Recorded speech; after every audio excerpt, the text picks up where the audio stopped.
சொல்லு. அப்படி சொல்லல. நான் என்ன சொல்றேன்னு உனக்கே புரியும்ல.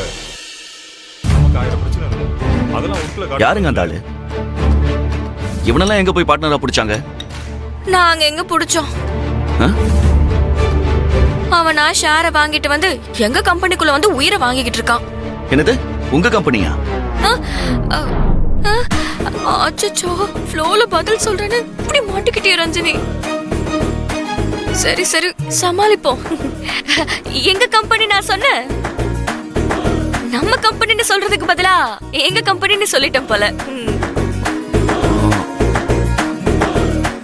எம்டி ரூம்ல எம்டி சேர்ல உட்கார்ந்துட்டு இருந்தீங்களே, அப்போ அது எம்டி சேரு.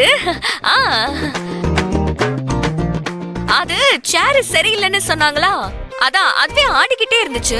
நான் உட்காந்து செக் பண்ணிட்டு இருந்தேனா, கரெக்டா அந்த டைம் பார்த்து நீங்க வந்துட்டீங்களா. சோ அத பார்த்து நீங்க தப்பா புரிஞ்சுக்கிட்டீங்க. ஓ அப்படியா? ஐயோ அதை விடுங்க. நீங்க ஏதோ சொல்லணும்னு சொன்னீங்களே, என்னது? அது ஒண்ணும் இல்லைங்க. நீங்க கொடுத்த ஐடியில போய் அம்மா கிட்ட போய் பேசினா அம்மா கன்வின்ஸ் ஆயிட்டாங்க. சரி, அதனால நேர்ல பார்த்து தேங்க்ஸ் சொல்லலான்னு வந்தேன். அதுக்குள்ள அந்த ஆள் வந்து ஏதோ சொல்ல வந்தான், அதுல அப்படியே மறந்துட்டேன். இந்த வாட்டியும் தப்பிச்சிட்ட ரஞ்சனி. பொண்ணுங்க எவ்வளவு கஷ்டத்துல வேலைக்கு வராங்க, அவங்க கிட்ட போய் தேவையில்லாம பேசிக்கிட்டு இருக்கான் அந்த ஆளு. இத பாருங்க, பொண்ணுங்கனாலே ஒரு மரியாதை கொடுக்கணுங்க. அதுவும் வேலைக்கு போற பொண்ணுங்கன்னா அதிகமா மதிக்கணும். அட்லீஸ்ட் சும்மா திட்டாம இருக்கலாம்ல.